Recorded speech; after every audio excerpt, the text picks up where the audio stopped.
Suyuq patal haqida siz bilmagan 5 ta fakt.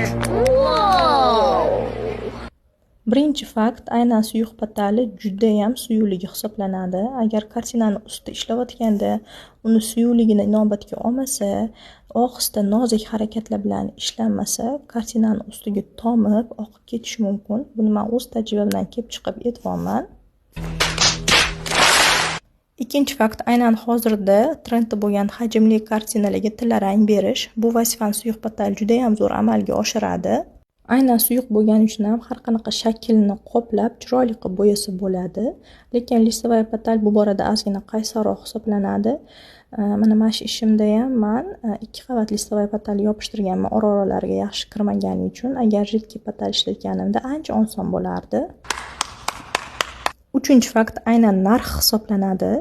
Toshkent shahrining o'zida adashmasam 175 mingdan narxi boshlanadi. Xudorsizlik magazinlarda undan ham qimmat adashmasam. Ha? What? Agar arzonroq joyini bilsanglar, kommentariyaga yozib ketinglar. To'rtinchi fakt.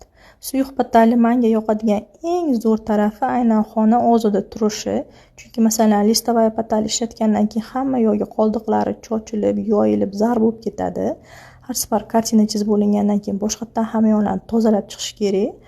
Suyuq patal bo'lsa, unaqa emas. Beshinchi fakt, suyuq patalli okислyatsiya bo'lishi. Qanaqa holatda bu narsa yuz beradi?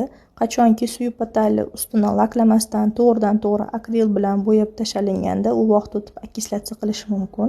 Shuning uchun albatta maxsus lakni surib olish kerak.